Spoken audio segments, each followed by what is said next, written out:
My former boss walked into the boardroom for our first all-hands meeting.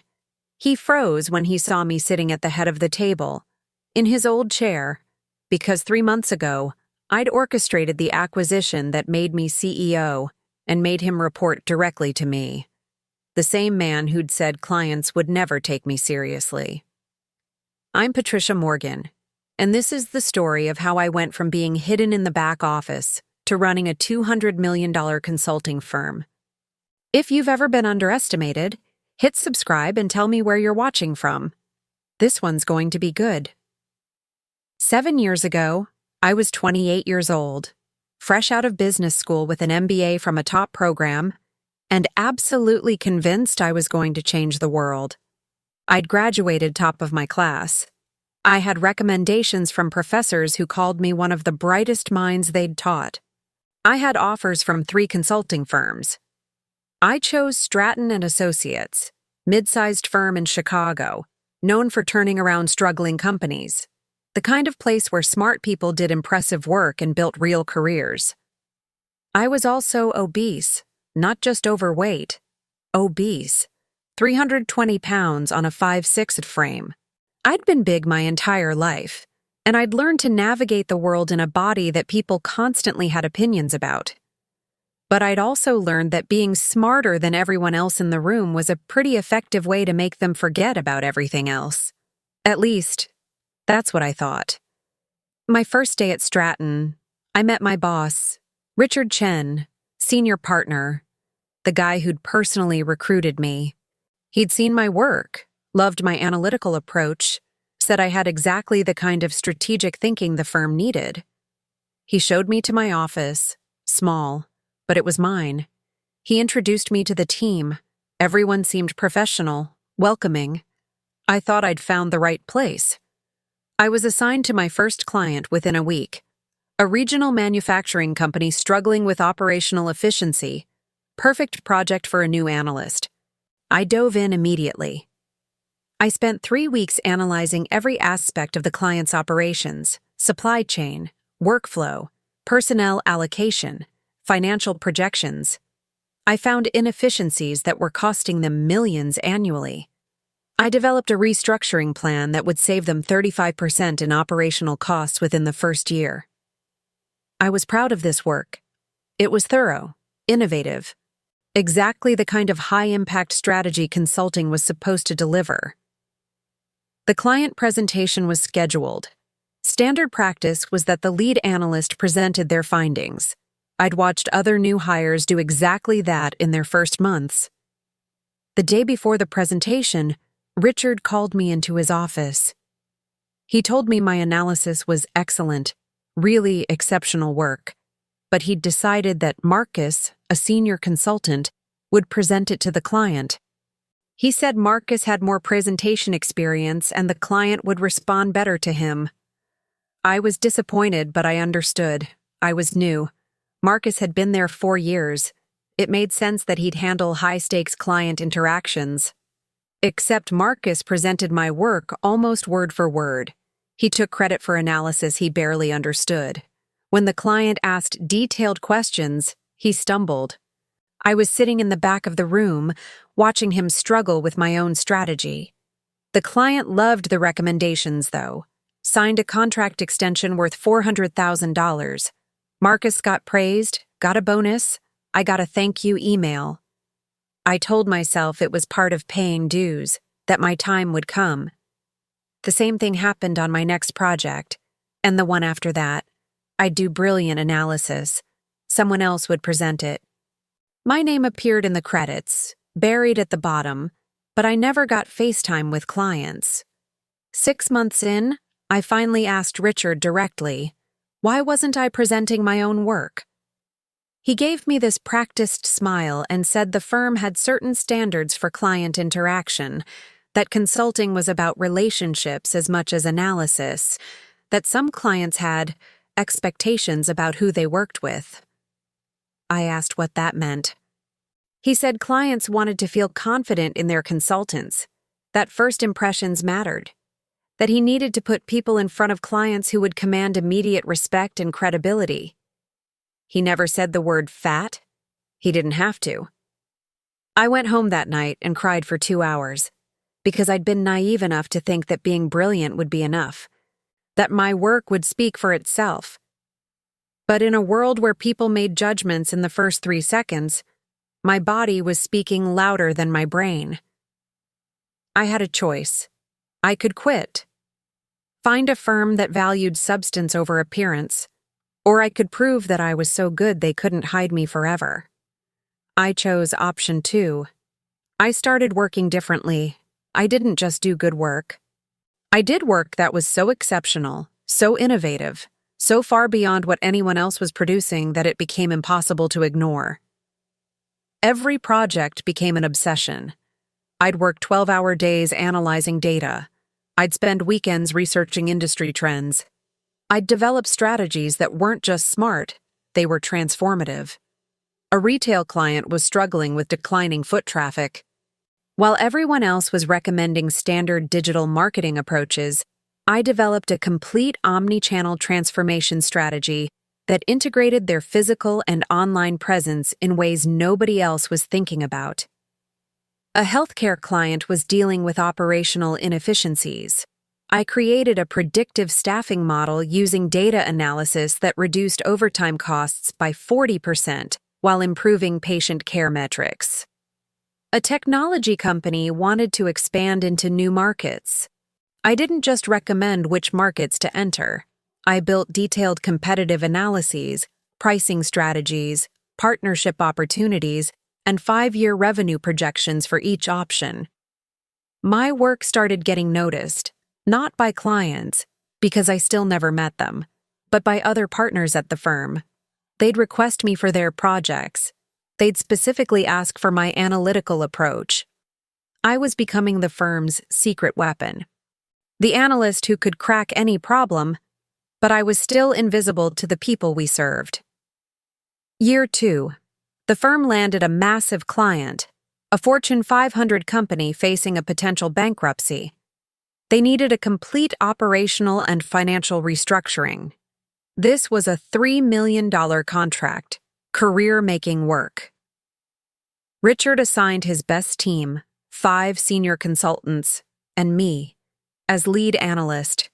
It was the biggest project I'd been part of. We had 8 weeks to deliver recommendations that would either save the company or watch it go under. The pressure was intense. The senior consultants were focused on high-level strategy. I was responsible for the actual analysis, the numbers, the models, the projections that would prove our recommendations were sound. I worked like I'd never worked before, 80-hour weeks. I built financial models that could project outcomes under hundreds of different scenarios. I analyzed every division, every cost center, every revenue stream. I found something nobody else had seen. The company wasn't failing because of market conditions. They were failing because of a series of acquisitions they'd made 5 years earlier. Those acquisitions had looked good on paper, but had created massive hidden inefficiencies and redundancies. I developed a divestiture strategy. If they sold off 3 specific divisions and used the capital to restructure their core business, they could be profitable within 18 months. The team loved it. Richard loved it. This was the kind of insight that made or broke consulting firms. Presentation day came. Richard and the senior consultants went to the client's headquarters. I stayed back at the office. Standard procedure. Except this time, something different happened. 2 hours into the presentation, I got a call. It was Richard. He sounded stressed.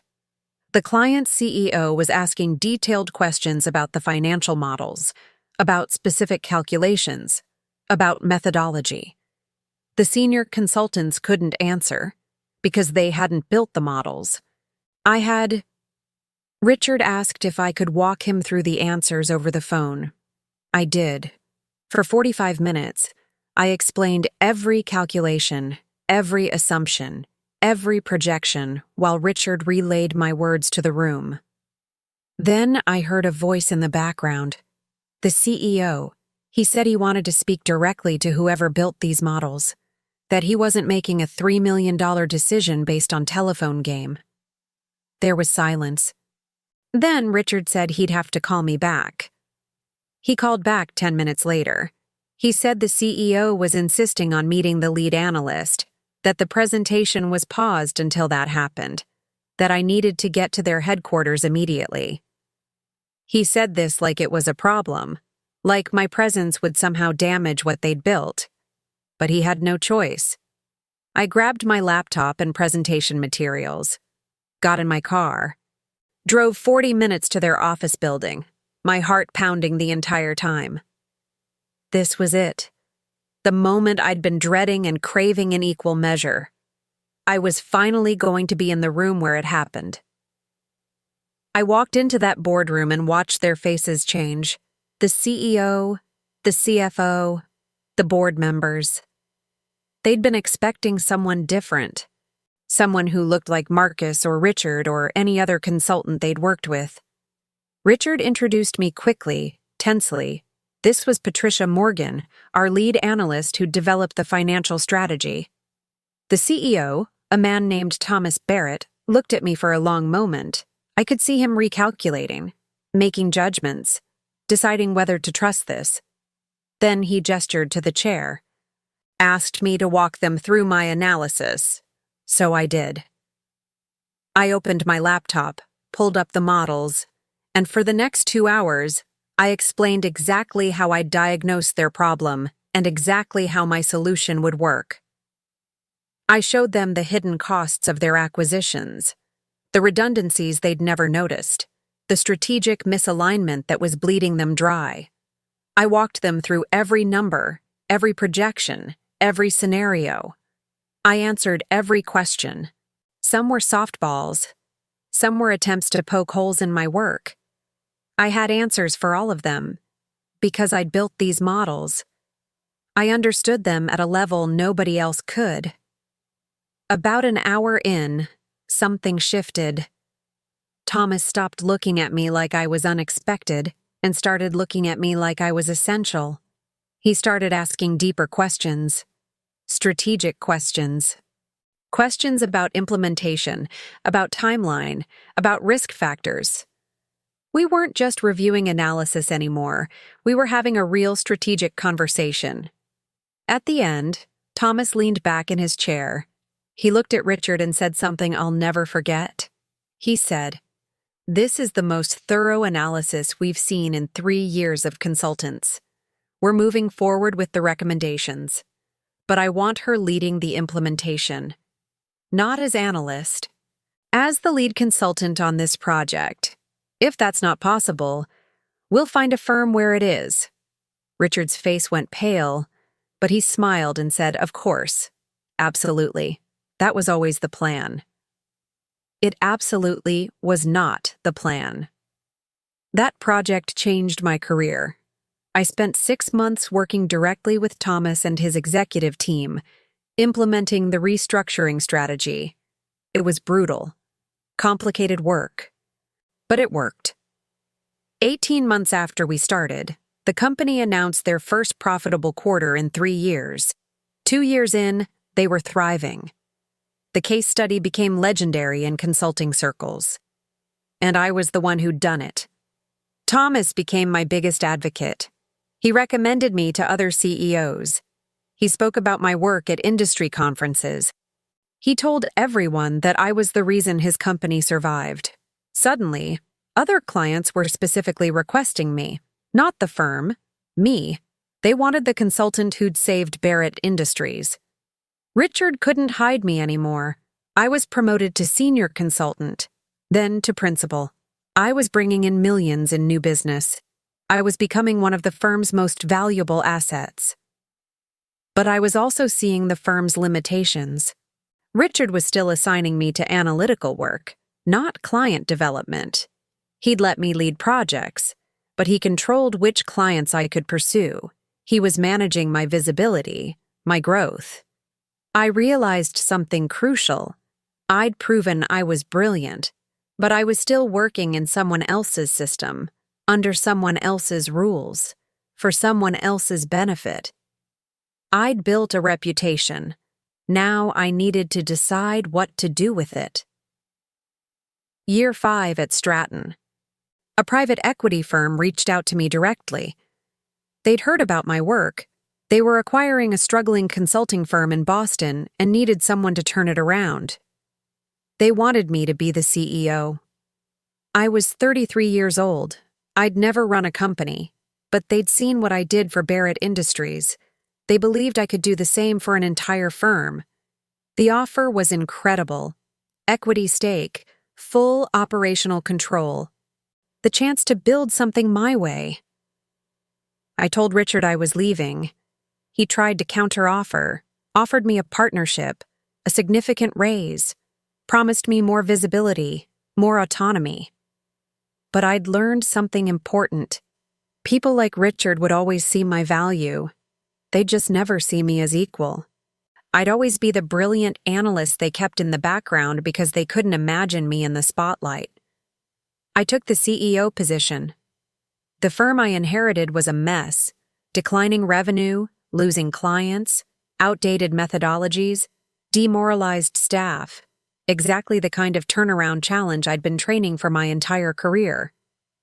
I spent the first month just listening, meeting with every consultant, every client, understanding what was broken and why. Then I rebuilt everything. I changed how we approached clients. Instead of selling them what we wanted to sell, we focused on solving their actual problems. Revolutionary, I know. I hired differently. I didn't care what consultants looked like. I cared whether they could think, whether they could analyze, whether they could deliver results. My team started looking like the real world. Different sizes, different backgrounds, different perspectives, all brilliant. I built a culture where the best ideas won. Not the ideas from the loudest person or the person who fit the mold. The actual best ideas. And it worked. First year, we stabilized. Second year, we grew 40%. Third year, we doubled our revenue. We were winning clients from bigger firms, including Stratton. I became known in the industry. The CEO who'd turned around a dying firm. The consultant who delivered impossible results. The woman who was changing how consulting worked. Forbes profiled me.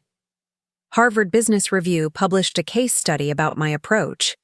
I spoke at industry conferences where I used to sit in the back. By year 4, we were one of the fastest-growing consulting firms in the country. Private equity firm that had backed me made 4 times their investment. And then something interesting happened. Stratton and Associates started struggling. They'd lost several major clients. Revenue was down. Some of their senior partners were leaving. Word in the industry was they were looking for a buyer. My board asked if I was interested in acquiring them. Combining our firms would create a consulting powerhouse. We'd have the scale to compete with the biggest players. I looked at the numbers. Stratton still had good clients, strong brand recognition, talented people beneath the problematic leadership. It was a smart acquisition. But it was also something else. It was closure. We made an offer. After some negotiation, they accepted. The acquisition closed in 3 months. The new combined firm would be called Morgan Consulting Group. I'd be CEO. The Stratton partners, including Richard, would report to the new leadership structure, which meant Richard would report to me. The irony wasn't lost on anyone. Integration Day. First all-hands meeting with the combined firm. 300 people in the auditorium. I was standing backstage, about to walk out and address everyone. This was the moment, not just professionally. Personally, I was about to stand in front of the man who'd hidden me for years and show him exactly what he'd failed to see. I walked onto that stage, looked out at the audience, found Richard sitting in the 3rd row. His face was carefully neutral, but I could see the tension. I gave my speech, talked about our vision for the combined firm, about the culture we were building. about how we valued talent over appearance, results over pedigree, innovation over tradition. I talked about how everyone in the room, regardless of their background or how they looked or what anyone had told them about their limitations, had the opportunity to rise based purely on their merit. I didn't mention Richard specifically. I didn't need to. Everyone who'd worked at Stratton knew exactly what I was talking about. After the meeting, Richard asked to speak privately. We went to my office. The corner office that used to be the Stratton CEO's, now it was mine. He sat across from me and said he wanted to apologize. Richard said he'd made a mistake, that he'd let his own biases about what clients wanted cloud his judgment about what actually delivered results, that he'd held me back because he'd confused appearance with capability. He said watching my career over the last few years, seeing what I'd built, had forced him to confront some uncomfortable truths about how he'd run his firm, about how he'd treated talented people, about me specifically. He said he was genuinely sorry, that he'd cost me opportunities, that he'd almost cost himself the chance to see what I could become. I listened to all of it. Then I told him the truth. I said his apology was appreciated, but it was also 7 years too late to change my trajectory. I'd become who I was despite him, not because of him. I said he'd taught me something valuable, though. He'd shown me that other people's limited vision didn't have to become my reality, that their inability to see my worth didn't diminish it.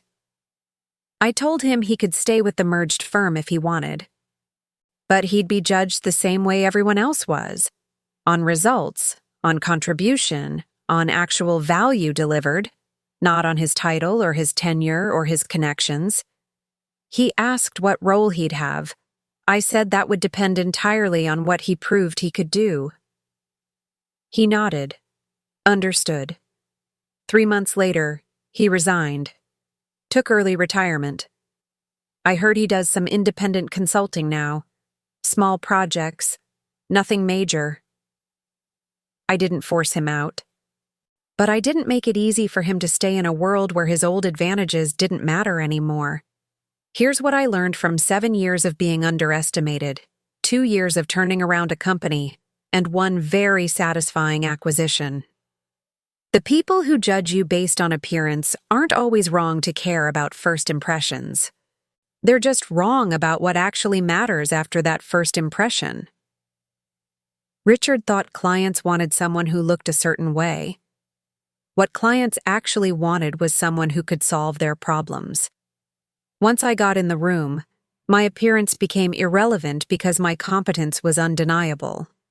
The lesson isn't that appearance doesn't matter in a superficial world. The lesson is that competence matters more. And if you become exceptional enough, you create your own opportunities. You stop waiting for permission from people who'll never give it. I didn't change Richard's mind by explaining why he was wrong. I changed it by becoming so successful he couldn't deny it. By building something bigger than what he'd built.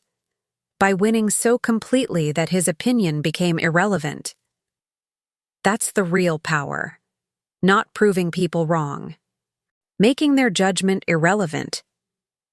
Every person watching this has been judged unfairly, been told they're not the right fit, been passed over for someone who looked the part, been made invisible. You have 2 choices.